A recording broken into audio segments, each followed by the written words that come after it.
Hello students. कल के lecture में हमने बात की थी, जो है आपको बताया था हमने वेव पैकेट के बारे में। श्रोडिंगर टाइम इंडिपेंडेंट इक्वेशन की हमने बात की थी। उस इक्वेशन को हमने प्रूव किया था, उसका रिजल्ट हमने फाइंड आउट किया था और रिजल्ट में हमने कहा था ये रिजल्ट हमें आगे बहुत काम आएगा। उस रिजल्ट को आपको डायरेक्ट ही याद रखना है, वो आपके आगे बहुत काम में आने वाला है। नेक्स्ट हम यहाँ पर चर्चा हमने की थी फेज वेव पैकेट की। वेव पैकेट के बारे में कुछ एस्यूम्पशन मैंने यहाँ बताए थे आपको लास्ट लेक्चर में, और हमने यहाँ पर कहा था फेज वेलोसिटी के बारे में कहा था। फेज वेलोसिटी मैंने निकाली थी, ये थी आपकी सी स्क्वायर अपॉन में भी।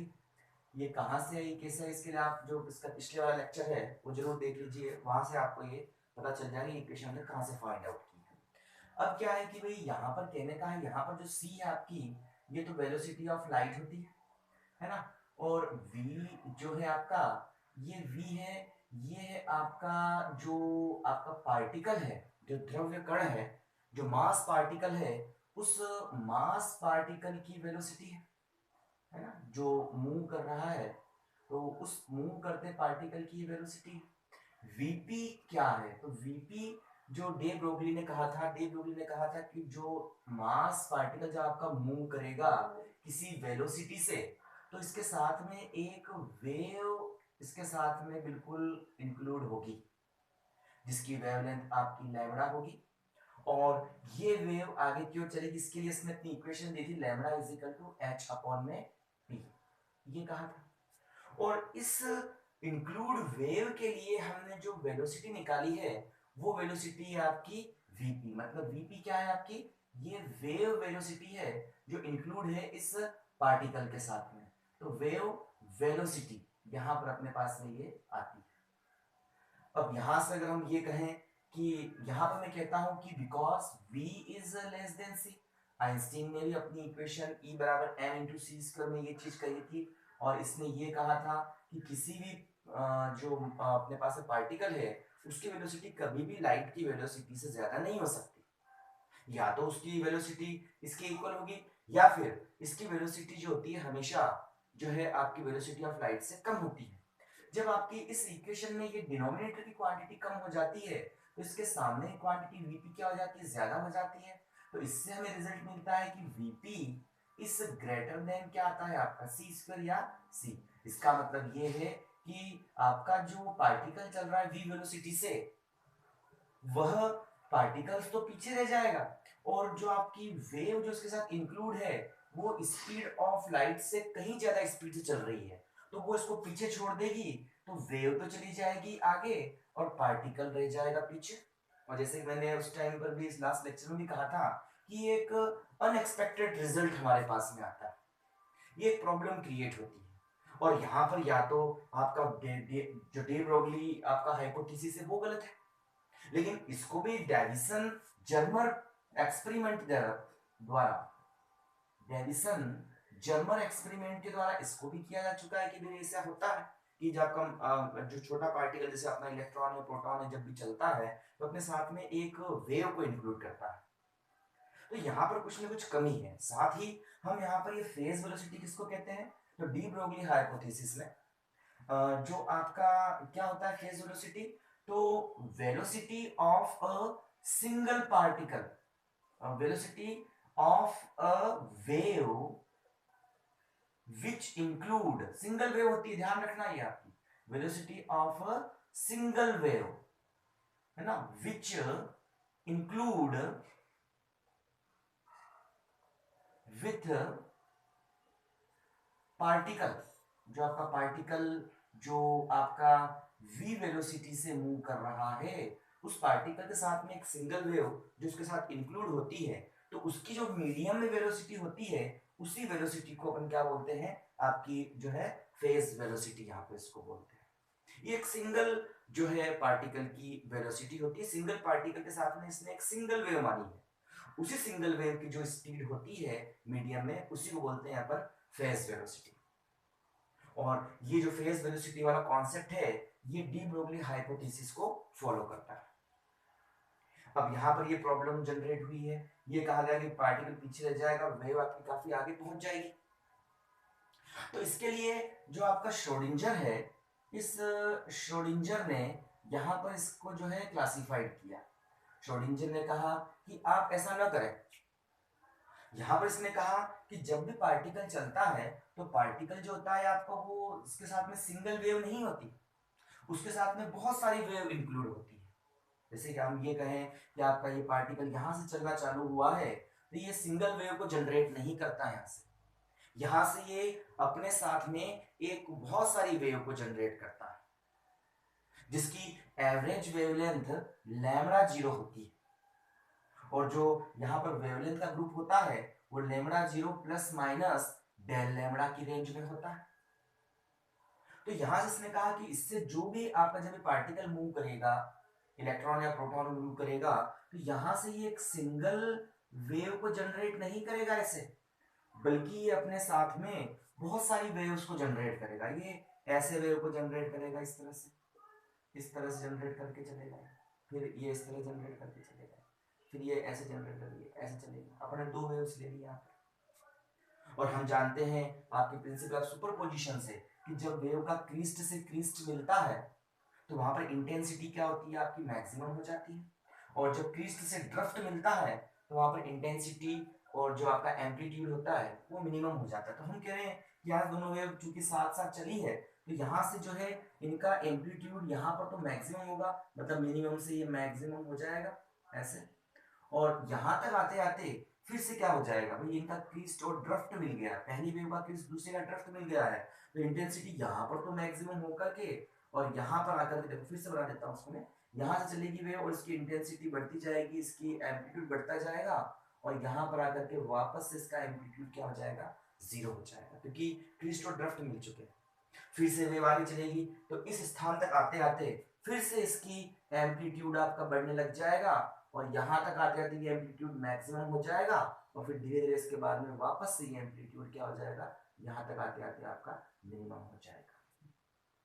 तो यहाँ पर इस वेव को अपन दो टुकड़ों में मानते हैं, ये डबल में बहुत सारी लंबी वेव चलती है, तो अपन देख रहे हैं कि यहाँ पर इंटेंसिटी 0 है और एम्पलीट्यूड 0 है, यहाँ पर इंटेंसिटी मिनिमम है। तो हम यहाँ क्या करें कि हम यहाँ पर इन वेव्स को एक कॉम्बिनेशन के रूप में मान लें। अपन यहाँ पर बोल दें कि यहाँ पर जो वेव्स है उस वेव्स का कॉम्बिनेशन, जो इन दोनों के कॉम्बिनेशन से हमें एक रिजल्टेंट वेव मिली है, उसको हमने एक ऐसे ग्रुप में रख दिया। इसी ग्रुप को कहा गया है आपका जो है ग्रुप वेव पैकेट, और इसकी जो वेलोसिटी होती है वो ग्रुप वेलोसिटी। देखो फिर यहाँ से फिर से देख लो, हम इसको फिर से ऐसे में इसको करके ये इस तरह से मैं इसको एक ग्रुप में वापस से क्या कर देता हूँ, इसको मैं इस तरह से वापस से कर देता हूँ। तो यहाँ पर मुझे क्या मिलता है, मुझे यहाँ पर कंटिन्यू एक इंफिनिटी लेंथ की वेव नहीं मिलती, बल्कि मुझे यहाँ पर जो है अलग अलग जो है वेव के पैकेट्स मिलते हैं। यहाँ पर इंटेंसिटी मैक्सिमम फिर मिनिमम फिर मैक्सिमम फिर मिनिमम ऐसे चलता है। तो यहाँ पर जो वेव होती है एक जो श्रोडिंगर के अकॉर्डिंग जब भी कोई पार्टिकल चलता है तो पार्टिकल से सिंगल वेव नहीं निकलती बल्कि इससे बहुत सारी वेव्स निकलती, इसमें टू वेव्स को लेकर मैंने यहाँ शो किया है। और इन वेव्स की जो ये सब वेव्स डिफरेंट वेलोसिटी चलती है और सबकी वेवलेंथ भी क्या होती है, डिफरेंट डिफरेंट होती है। जब वेव आपस में सुपरपोजिशन करती है तो कुछ पॉइंट जहां पर जो क्रिस्ट से आपका ड्रिफ्ट मिलता है वहां पर इंटेंसिटी 0 हो जाती है, और कुछ पॉइंट जहां क्रिस्ट से क्रिस्ट और ड्रिफ्ट से ड्रिफ्ट मिलता है वहां पर भी इंटेंसिटी मैक्सिमम होती है। देखिए हम यहाँ देख रहे हैं कि यहाँ पर इंटेंसिटी 0, यहाँ पर 0, तो यहाँ पर आपकी जो इंटेंसिटी देखो जरा, ये इस तरह से बना देता हूँ इसको मैं ऐसे, ये इंटेंसिटी यहाँ पर भी कैसी मैक्सिमम, यहाँ पर आते थे ये इंटेंसिटी मिनिमम हो जाती है। तो हम यहाँ पर इनको एक ग्रुप के रूप में मान सकते हैं, इसके दो पॉइंट्स रहते हैं, इन दोनों पॉइंट्स में इंटेंसिटी मैक्सिमम, बीच के इसी पॉइंट पर इंटेंसिटी मैक्सिमम। मतलब हम ए वेव को एक सिंगल वेव के रूप में नहीं लेंगे बल्कि इन जो जितनी भी वेव्स हैं इन वेव्स का जो कॉम्बिनेशन हुआ है, जो सुपरपोजिशन हुआ है, और सुपरपोजिशन से रिजल्टेंट वेव आई है वो वेव यहाँ से चलेगी और वो वेव चलेगी आपकी कंटिन्यूअस नहीं चलेगी बल्कि वो कुछ पैकेट्स में चलेगी, कुछ ग्रुप्स में चलेगी। इसी ग्रुप को अपन बोलते हैं यहाँ पर वेव पैकेट, इसी को वेव पैकेट हम कहते हैं यहाँ पर। और यहाँ पर इस वेव पैकेट की जो वेलोसिटी होती है इस वेलोसिटी को अपन बोलते हैं ग्रुप वेलोसिटी। तो व्हाट इज ग्रुप वेलोसिटी, तो ग्रुप वेलोसिटी में हम कह सकते हैं कि ग्रुप वेलोसिटी जब आपकी किसी पार्टिकल से डिफरेंट डिफरेंट वेव जब आपकी यहाँ से इजेक्ट आउट होती है तो इन डिफरेंट डिफरेंट वेव के सुपरपोजिशन से मीडियम में एक रिजल्टेंट वेव हमारे पास बनती है। इसी वेव के एक छोटा सा जो आपका पार्टिकल है, छोटा सा जो आपका पोर्शन है, उसको अपन बोलते हैं यहाँ पर ग्रुप, और उसकी वेलोसिटी ग्रुप वेलोसिटी कहलाती है। मतलब ग्रुप वेलोसिटी आपकी श्रोडिंजर जो होता है, श्रोडिंजर के रूल को फॉलो करती है। श्रोडिंजर ने दिया था इसको, तो जब भी ग्रुप वेलोसिटी हम डिस्कस करेंगे तो श्रोडिंजर को डिस्कस करेंगे। जब भी अपन जो है यहाँ पर फेज वेलोसिटी को डिस्कस करेंगे तो अपन यहाँ पर डिस्कशन करेंगे डी ब्रोगली वेवलेंथ का। तो ग्रुप वेलोसिटी क्या होती है कि जो आपकी किसी भी पार्टिकल से निकलने वाली वेव्स का ग्रुप जो सभी डिफरेंट वेलोसिटी और डिफरेंट वेवलेंथ की होती है, उनका जो यहाँ पर वेलोसिटी होती है उस वेलोसिटी को ग्रुप वेलोसिटी कहते हैं। और इनके सुपरपोजिशन से हमें एक रिजल्टेंट वेव मिलती है, और यहाँ पर उस वेव के एक पोर्शन को अपन बोलते हैं वेव पैकेट। तो ये वेव जो होती है आपकी पैकेट्स के रूप में आगे बढ़ती है, न कि पूरी एक infinitive minus infinity plus infinitive wave के टर्म्स में। तो ये होता है आपका वेव पैकेट। अब इस वेव पैकेट को हम रिप्रेजेंट करना चाहते हैं, तो इस वेव पैकेट को रिप्रेजेंट करने के लिए हम जो है यहाँ यूज करते हैं जो है यहाँ पर वेव फंक्शन को। तो वेव फंक्शन भाई आप ऑब्वियस सी बात है कि हमें इसको रिप्रेजेंट करना है, इसको हमें यूज करना है, इस ग्रुप वेलोसिटी के कॉन्सेप्ट को यूज करना है। उसके लिए हम यहाँ पर इस ग्रुप वेव पैकेट को रिप्रेजेंट करने के लिए हम एक वेव फंक्शन को यहाँ पर अपने जो है स्टडी करते हैं। और ये वेव फंक्शन क्या होता है, ये वेव फंक्शन कुछ इस तरह से होता है। ये आपका जो फंक्शन होता है आपका टाइम का फंक्शन होता है, टाइम और डिस्टेंस दोनों पर डिपेंड करता है। ये इसको मैं बोलता हूँ साइन, ऐसा बोल देता हूँ एक्स टी, ये वन डायमेंशनल। और अगर मैं इसको लिख दूँ साइन आर टी मतलब एक्स वाई जेड, तो ये आपका थ्री डायमेंशनल हो जाता है। अब वन डायमेंशनल की बात करते हैं तो हमारे पास में ये क्या होता है आपका वेव फंक्शन होता है। और ये कोई नॉर्मल वेव फंक्शन नहीं होता, ये वेव फंक्शन ऐसा वेव फंक्शन होता है जो आपका सिंगल वैल्यूड हो, मतलब इसकी क्या हो, टी की हर वैल्यू के लिए साइन एक्स की भी क्या हो भाई। अपन जैसे इसको कहूँ मैं, ये मैं यहाँ से ड्रॉ करता हूँ उसको, ये इस तरह से मैंने वेव पैकेट बना दिया ऐसा। यहाँ से इसको मैं वेव पैकेट बनाता हूँ, ये मैंने कुछ इस तरह से जो है यहाँ पर वेव पैकेट बनाया है। मिनिमम से स्टार्ट करके ये आपका यहाँ तक आते हैं मैक्सिमम, फिर वापस ऐसा मैंने एक वेव पैकेट बना दिया। और ये वेव पैकेट किस डिस्टेंस में, बहुत मिनिमम डिस्टेंस में ये फैला हुआ होता है। क्यों? बिकॉज आपका जब पार्टिकल आपका जब बहुत छोटा है, बहुत स्मॉल है, तो इससे रिलेटेड वेवलेंथ भी बहुत स्मॉल होगी। साथ ही साथ जब चूंकि स्मॉल आपका पार्टिकल है तो इसका फैलाव भी अपन एक बहुत स्मॉल एरिया, बहुत स्मॉल डिस्टेंस गैलेक्सी में इसको मानते हैं। ठीक है, तो यहाँ से जब मैं इसको टाइम के रेस्पेक्ट में इसको मैं खींचता हूँ इस साइन एक्स टी को, अगर मैं यहाँ पर टी की एक वैल्यू ले लूं तो इस टी की इस सिंगल वैल्यू के लिए मेरे पास इस साइन का भी सिंगल वैल्यू आ रही है। बिल्कुल देखो जरा, आ रही है, देखो बिल्कुल, अब देखो सिंगल वैल्यू आ रही है। टी की इस वैल्यू के लिए मेरे पास साइन की फिर सिंगल वैल्यू आ रही है। मतलब वेव फंक्शन ऐसा हो जो आपका क्या हो, सिंगल वैल्यूड हो, मतलब टी की हर वैल्यू के लिए इसका आपका साइन का एक अलग मान हो, एक डिफरेंट वैल्यूज के रिप्रेजेंट हो। सेकंड जो है यहाँ पर इस साइन एक्स टी जो अपने वेव फंक्शन दिया है इसका सुपरपोजिशन हो सके, इसको यदि हम चाहें इसको सुपरपोजिशन हम यहाँ पर इसका कर पाए, क्योंकि जब इसका सुपरपोजिशन हम कर पाएंगे तो डिफरेंट डिफरेंट आपके फेनोमेनन से, इंटरफेरेंस है, आपका डिफ्रैक्शन है, उन दोनों को अपन यहाँ पर क्लियरली हम क्लासिफाई कर सकते हैं, वेरीफाई कर सकते हैं। तो इस साइन का क्या हो, अन्य किसी साइन के साथ में इसका सुपरपोजिशन हो, ये सुपरपोजिशन के रूल को फॉलो कर इसका सुपरपोजिशन हो सके। थर्ड ये है कि इसकी जो है जो जहां पर आपका इसकी वैल्यू मैक्सिमम होती है, जैसे कि यहाँ पर इसकी वैल्यू मैक्सिमम है, तो इस पॉइंट पर जो आपका पार्टिकल है उस पार्टिकल के एग्जिस्टेंस की प्रोबेबिलिटी क्या हो, मैक्सिमम हो।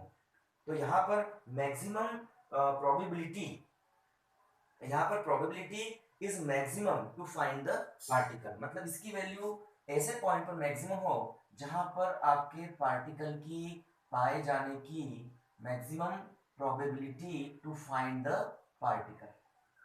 प्रोबेबिलिटी, किसकी probability, to find the particle, मतलब इसकी कम से कम एक वैल्यू तो ऐसी हो जो मैक्सिमम हो, और उस जगह आपके पार्टिकल्स के जो पाए जाने की प्रोबेबिलिटी है वो प्रोबेबिलिटी क्या है आपकी, मैक्सिमम रहे। ये तीन इसमें प्रॉपर्टीज होती है। साथ ही साथ इस साई का क्या हो, इसका खुद का जो है कंजुगेट यहाँ पर मौजूद हो, कंजुगेट यहाँ पर मौजूद हो। कंजुगेट से मतलब ये है कि यहाँ पर हम इसको लिख सकें साइन स्टार साइन, ऐसा लिख सकें, मतलब इसका खुद के साथ में सुपरपोजिशन हमें इजीली फाइंड आउट। तो ये इसमें कुछ प्रॉपर्टीज यहाँ पर होनी चाहिए। ये आपका वेव फंक्शन जो एक वेव पैकेट को रिप्रेजेंट करता है। अगर नॉर्मल वेव फंक्शन नहीं होता, उस वेव फंक्शन में सारी चीजें आपकी इंक्लूड हैं। आगे हम इसके डिस्कस करेंगे इसकी प्रॉपर्टीज को, और भी इसमें अपन इसमें नॉर्मलाइजेशन करेंगे, इसका नॉर्मलाइजेशन कंडीशन क्या होती है उसको हम आगे डिस्कस करेंगे। फिलहाल ये प्रॉपर्टीज इस आपकी साइन एक्सट्रीम होनी चाहिए, और ये बहुत मिनिमम लेंथ तक इसको फैला हुआ होना चाहिए, मतलब ज्यादा लेंथ में नहीं होना चाहिए। इसकी लेंथ जो है, इसका जो फैलाव है वो कैसा होना चाहिए, बहुत मिनिमम होना चाहिए। तो मिनिमम रेंज तक क्या होना चाहिए, इसको यहाँ पर फैला हुआ होना चाहिए, बिकॉज ऑफ पार्टिकल का जो साइज होता है वो बहुत कम होता है। तो इस तरह से अपन यहाँ पर इस वेव फंक्शन को मानते हैं। तो ये वेव था वेव पैकेट, और ये था आपका वेव फंक्शन। आगे चलते हैं। तो आगे हम यहाँ पर कहते हैं कि भाई जब अपन ने इस वेव पैकेट को मान लिया, और वेव पैकेट को मान के हमने वेव फंक्शन को ले लिया, अब जो वेव पैकेट आया है, इस वेव पैकेट को इस रूल को फॉलो करना चाहिए। मतलब अगर हम कहते हैं कि v is less than c है, तो आपका जो vg है, ग्रुप वेलोसिटी आ रही है, वो भी इज लेस देन c होनी चाहिए, और आपकी v है इस vg के इक्वल होना चाहिए। साथ ही साथ हाइजेनबर्ग अनसर्टेनिटी, क्योंकि डेल x डिस्टेंस पर फैला हुआ है, तो इस डेल x डिस्टेंस के लिए इसको हाइजेनबर्ग अनसर्टेनिटी प्रिंसिपल जो होता है, del p dot del x is greater than equal than h cross by 2, जहां h क्रॉस क्या है आपका, ये h अपॉन में 2 पाई। इस रूल को भी इसको इस डिस्टेंस के लिए फॉलो होना चाहिए। तो अब हम इसको देखते हैं। तो यहाँ पर आप मैथमेटिकली इजीली प्रूव कर सकते हैं विद फूरिये ट्रांसफॉर्मेशन, कि यहाँ पर जो आपका होता है, इसके लिए हम बिल्कुल इजीली प्रूव कर सकते हैं। क्या प्रूव कर सकते हैं, हम हाइजेनबर्ग की बात कर लेते हैं, उसको हम प्रूव करते हैं। इसके लिए जब अपन इसको फूरियर ट्रांसफॉर्मेशन की हेल्प से इसको सॉल्व करते हैं, तो उसके लिए हम इजीली फाइंड आउट कर सकते हैं कि जो डेल एक्स की वैल्यू है, ये is greater than equal than 1 upon में डेल के इक्वल होती है, वेयर के इज इक्वल टू आपका जो है ये कहलाता है वेव कांस्टेंट कहलाता है। इसकी जो वैल्यू होती है वो 2 पाई अपॉन लैम्बडा के इक्वल होती है। यहां से इसको सॉल्व कर लें, तो del x is greater than equal than, sorry, del x dot del k और is greater than equal than 1, दोनों साइड में मैं क्या कर दूं, एच क्रॉस से मल्टीप्लाई कर देता हूं, एच क्रॉस से मल्टीप्लाई कर दिया। यहां अगर देखता हूं तो ये डेल एक्स, और ये बन जाता है आपका एच क्रॉस डेल के, ये बन जाता है, और is greater than equal than h cross, और यहां पर जो आपका ये होता है h cross, because of h cross del k, ये हो जाता है आपका कितना, ये बन जाता है आपका डेल पी। तो यहां से ये हो जाता है आपका डेल एक्स, और कितना है साथ में आपका del p, that is greater than equal than h cross या एच क्रॉस बाय। ये तो हाइजेनबर्ग का अनसर्टेनिटी प्रिंसिपल है कि अगर आप डेल एक्स की वैल्यू अगर आप फाइंड आउट कर लें क्लियरली, तो आपके मोमेंटम में जो आपकी अनसर्टेनिटी होगी वो इन्फिनिटी हो जाएगी। और आप मोमेंटम को फाइंड आउट कर ले, मतलब मोमेंटम में किसी प्रकार का कोई चेंज ना रहे, आपने मोमेंटम को फाइंड आउट कर लिया, मतलब डेल पी इस मोमेंटम में जो चेंजेस है वो जीरो हो गया। तो उस कंडीशन में जब जीरो बटे में ले जाओगे तो डेल एक्स क्या हो जाएगा आपका, इन्फिनिटी हो जाएगा, तो वेव क्या हो जाएगी आपकी, इन्फिनिटी देन तक फैल जाएगी। तो ये आपकी जो हाइजेनबर्ग अनसर्टेनिटी प्रिंसिपल को भी ये इजीली फॉलो कर जाता है। इसके लिए हमने इसको प्रूव किया है, और जब हमने इसको सॉल्व किया तो हम यहाँ से पा रहे हैं कि यहाँ से हाइजेनबर्ग अनसर्टेनिटी प्रिंसिपल हमें फाइंड आउट हो जाता है। इसका मतलब इस रेंज के लिए, इस मिनिमम डिस्टेंस के लिए यहाँ पर जो है आपका साइन एक्स वेव फंक्शन है वो हाइजेनबर्ग अनसर्टेनिटी प्रिंसिपल को फॉलो करता है।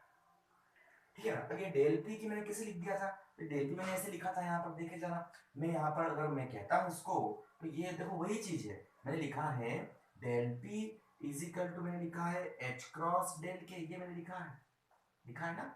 तो del p is equal to वही चीज आ जाती है आपकी, क्या बन जाता है एच क्रॉस, और डेल के मतलब क्या है 2 पाई अपॉन लैम्बडा, तो उसको 2 पाई अपॉन में डेल के लिए इसको मैं डेल लैम्बडा लिख दूं, डेल के इसीलिए तो 2 पाई अपॉन में डेल लैम्बडा।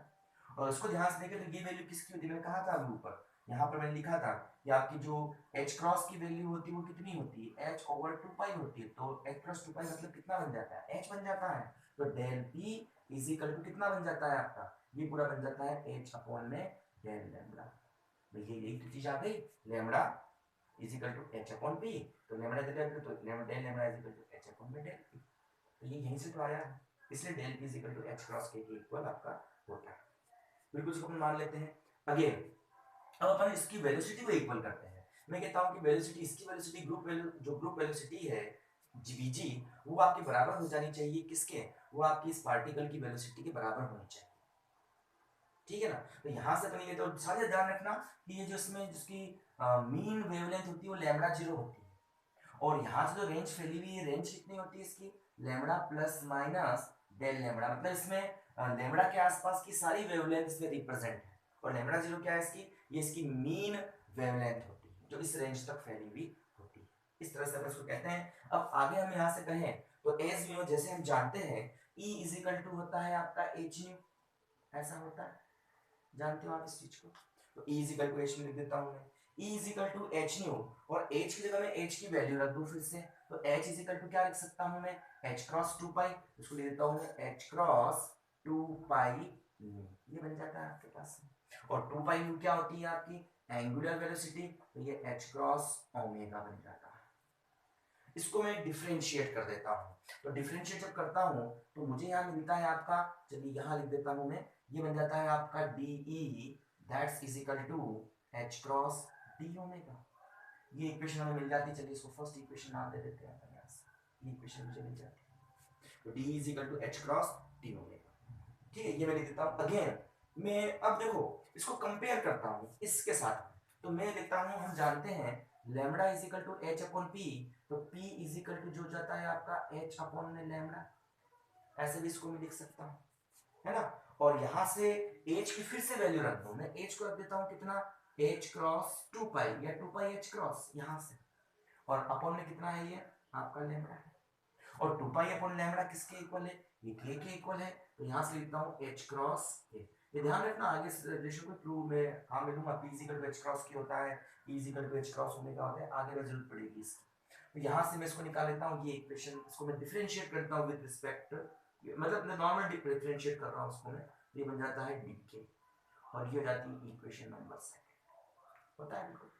अब मैं क्या लिखूं इसको, मैं इसको लिखता हूं यहां से, ये हो जाएगा dp, और dp इज इक्वल टू कितना बन जाएगा आपका, मैं दोनों को डिवाइड कर देता हूं, मैं इक्वेशन फर्स्ट को इक्वेशन नंबर सेकंड से डिवाइड कर देता हूं, फर्स्ट डिवाइड बाय सेकंड। तो मैं लिख देता हूं उसको लेफ्ट में लेफ्ट को, तो de अपॉन में dp that's is equal to ये h cross d omega upon में h क्रॉस कितना है dk, h क्रॉस से h क्रॉस कैंसिल, और यहाँ जो आपका डी ओमेगा अपॉन में डी के है ना, ये मैं मान लेता हूँ लेट डी ओमेगा, ये होता भी है डी ओमेगा अपॉन में डी के दैट्स इज इक्वल टू, ये होता है आपका ग्रुप वेलोसिटी vg, ये आपकी ग्रुप वेलोसिटी होती है, ठीक है। मतलब कि आपकी जो आपका एंगुलर वेलोसिटी में चेंजेस और जो आपका कांस्टेंट है वो कांस्टेंट, इसमें चेंजेस का रेशियो आपका ग्रुप वेलोसिटी कहलाती है, तो ये vg बन जाती है हमारे पास। अरे कल हमने लिखा था वीपी, क्या लिखा था हमने, VP phase velocity, single velocity जिसकी फ्रीक्वेंसी कितनी थी आपकी न्यू थी, और वेवलेंथ कितनी थी लैम्डा। अरे new is equal to C upon lambda, से सी की जगह मैंने फेज वेलोसिटी ले ली मीडियम में वीपी, तो VP is equal to new lambda आपके पास में कल था ना, बिल्कुल ये न्यू लैम्डा।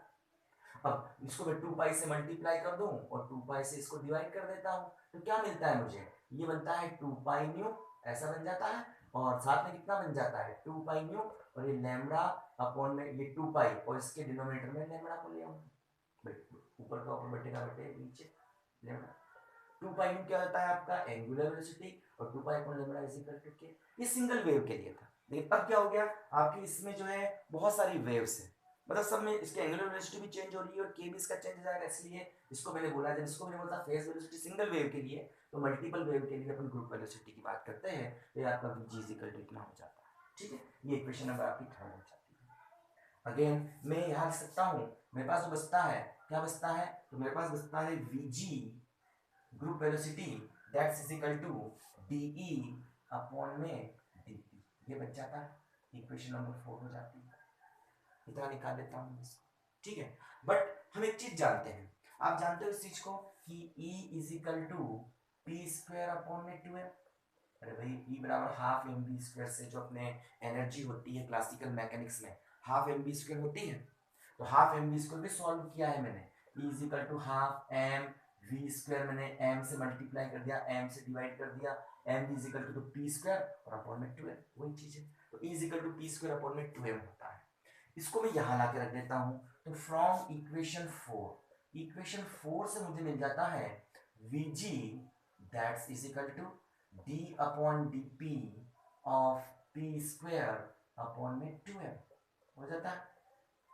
इसको मैं डिफरेंशिएट करता हूं विद रिस्पेक्ट टू दिस, तो ये 2m तो बाहर निकल जाता है, तो 1 अपॉन 2m बाहर, d बटा dx of x to the power of n, मतलब n into x to the power of n minus 1 से 2p बन जाएगा। इस 2 से 2 कैंसिल, तो Vg इज इक्वल टू कितना बन जाएगा, p अपॉन में m हो जाएगा। p क्या है आपका, जो पार्टिकल चल रहा है उस पार्टिकल का मास है, उसको मैं लिख सकता हूँ m अगर पार्टिकल का मास हो, v अगर इस पार्टिकल की वेलोसिटी हो, और एक अपॉन में m, और ये vg क्या है, जो इसके साथ में वेव इंक्लूड है, बहुत सारी वेव का जो ग्रुप है वो इंक्लूड है, वो आपका हो जाता है। m से आपका कैंसिल हो जाता है, तो vg इज इक्वल टू क्या बन जाता है आपका, v बन जाता है। आ गया बराबर। ये क्या है आपका, ये वेलोसिटी है आपके पार्टिकल की, और ये क्या है, ये वेलोसिटी है आपकी वेव की। ये कब आई है, जब हमने एक सिंगल वेव नहीं मानी, श्रोडिंगर ने सिंगल वेव को न मानते हुए वेव का ग्रुप माना, उनके सुपरपोजिशन से एक ग्रुप फाइंड आउट किया। जिस ग्रुप, जो ग्रुप आपका जो है ये वेव पैकेट कहलाता है, जो डेल एक्स डिस्टेंस पर मिनिमम डिस्टेंस से फैला हुआ होता है, और जिसके लिए अपने पास में वेव फंक्शन इतना होता है, तो उसके लिए v इज इक्वल टू क्या बन जाता है आपका, v बन जाता है।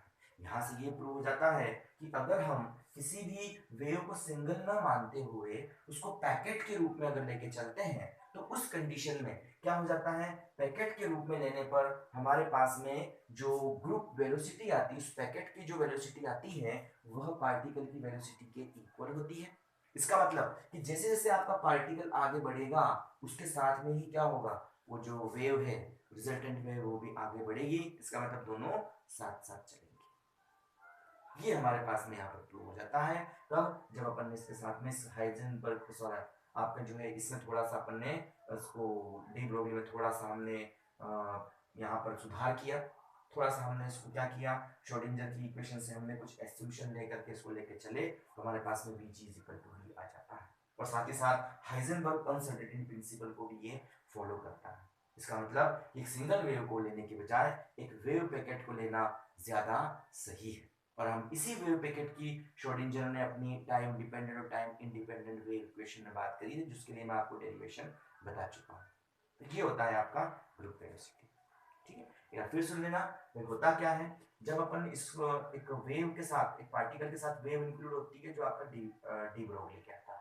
डी ब्रोगली ने कहा कि वेव चलेगी, उस वेव अगर पार्टिकल आपका v वेलोसिटी चलता है, तो ये जो वेव है इस सिंगल वेव की जो वेलोसिटी है मीडियम में, उसको अपन फेज वेलोसिटी कहते हैं, तो वो इस vp वेलोसिटी से चलेगी। अब चूंकि यहाँ पर ये कम है इससे, तो अब फेज वेलोसिटी आपकी स्पीड ऑफ लाइट से ज्यादा हो जाएगी, और आपका पार्टिकल स्पीड ऑफ लाइट से कम चल रहा है। इसका मतलब ये है कि आपका पार्टिकल तो रह जाएगा पीछे और वेव चली जाएगी आगे, जो एक अनएक्सपेक्टेड रिजल्ट हमारे पास में होता है। तो हम यहाँ से क्या करते हैं, इसको एक सिंगल वेव के रूप में न लेकर के श्रोडिंगर ने इसको एक वेव पैकेट के रूप में लिया है। इसने बोला है कि आपकी एक पार्टिकल के साथ में एक वेव नहीं होती, इसके साथ में बहुत सारी वेव इंक्लूड होती है जिनका सुपरपोजिशन होता है। सुपरपोजिशन होने पर कुछ पॉइंट्स पर इंटेंसिटी और आपका एम्पलीट्यूड मैक्सिमम हो जाता है, कुछ पॉइंट पर इंटेंसिटी और मैक्सिमम मिनिमम हो जाता है। तो वो दो मिनिमम पॉइंट्स के बीच में जो भी हमारे पास में है उसमें बहुत सारी वेव्स है, और उसी को बोला उन्होंने वेव पैकेट। और वेव पैकेट में जो इंक्लूड जो बहुत सारी वेव्स होती है, उन सभी वेव्स का जो आपका वेलोसिटी होती है, उस वेलोसिटी को वो ग्रुप वेलोसिटी कहता है। तो ग्रुप वेलोसिटी को स्टडी करने के लिए अपन श्रोडिंगर वेव इक्वेशन को स्टडी करते हैं, और आप जो है इसको स्टडी फेज वेलोसिटी को स्टडी करने के लिए आप लोग डी ब्रोगली हाइपोथेसिस को यूज करते हो। अगेन अब हम क्या करते हैं, जब हमने वेव पैकेट लिया तो हमारे पास एक फंक्शन भी होना चाहिए इस वेव पैकेट को शो करने के लिए। उस वेव पैकेट को शो करने के लिए हम एक फंक्शन लेते हैं जो आपका टाइम एंड पोजीशन का यहाँ पर ये फंक्शन होता है, और ये नॉर्मल फंक्शन नहीं होता, इसमें कुछ प्रॉपर्टीज होती है। तो ये सिंगल वैल्यूड होना चाहिए, एक t की एक यूनिक वैल्यू के लिए x की भी यूनिक वैल्यू होनी चाहिए। दूसरा, इस साई का खुद के साथ या किसी अन्य फंक्शन के साथ सुपरपोजिशन होना चाहिए, इसे सुपरपोजिशन प्रिंसिपल को फॉलो करना चाहिए। थर्ड, इसकी जो जहां पर इस साई की वैल्यू मैक्सिमम है वहां पर इस पार्टिकल के पाए जाने की जो प्रोबेबिलिटी है वो भी मैक्सिमम होना चाहिए। चौथा, इस साई का, इस फंक्शन का खुद के कंजुगेट के साथ मल्टीपल यहाँ पर होना चाहिए, और जब ये मल्टीपल का अपन स्क्वायर ले लेते हैं तो हमें यहाँ पर इस डेल एक्स डिस्टेंस में इस पार्टिकल को पाए जाने की प्रोबेबिलिटी हमें मिल जाती है। और जब हम इसको 1 के इक्वल ले लेते हैं तो ये कंडीशन आपकी नॉर्मलाइजेशन कंडीशन कहलाती है। इसको अपन आगे स्टडी करने वाले हैं कि नॉर्मलाइजेशन क्या होता है इसका। अगेन हम यहाँ से कहें कि जब वेव पैकेट मान लिया गया और चूंकि पार्टिकल बहुत छोटा सा है, इस वेव पैकेट जो है ये भी एक बहुत छोटी सी डिस्टेंस डेल एक्स में फैला हुआ होगा, जिसकी आपकी जो एवरेज जो वेवलेंथ होगी वो लैम्बडा 0 होगी, और ये wave lambda plus minus del lambda की रेंज में फैली हुई, मतलब इसमें एक नहीं होगी, इसमें बहुत सारी वेव्स होंगी जो डेल लैम्बडा की रेंज तक फैली हुई होंगी, क्योंकि ये बहुत सारी वेव्स का कॉम्बिनेशन इसीलिए। अगेन हम फूरियर ट्रांसफॉर्मेशन से इस पेयर पैकेट के लिए इजीली प्रूव कर सकते हैं, या तो डायरेक्ट याद रखना है, इसको प्रूव अभी नहीं कर सकते हम लोग कि del x is greater than equal than 1 upon del k होता है, इजीली प्रूव किया जा सकता है। अब हम इन दोनों को मल्टीप्लाई करें, दोनों टाइम्स में h क्रॉस से मल्टीप्लाई करता हूं और ये हो जाता है आपका कितना, डेल p के इक्वल होता है del x dot del p is greater than equal than h cross. Del p कैसे हुआ उसको मैंने यहाँ समझा दिया है, देखो ये हो गया। देखो ये हमारे पास में ये कंडीशन आती है और ये आपका हाइजेनबर्ग अनसर्टेनिटी प्रिंसिपल है। हाइजेनबर्ग अनसर्टेनिटी प्रिंसिपल मतलब जब भी अपन वेव के लिए वेव पैकेट ले लेते हैं और ग्रुप वेलोसिटी की बात करते हैं, ये पार्टिकल सेल्फ ही हाइजेनबर्ग अनसर्टेनिटी प्रिंसिपल को फॉलो करने लगता है।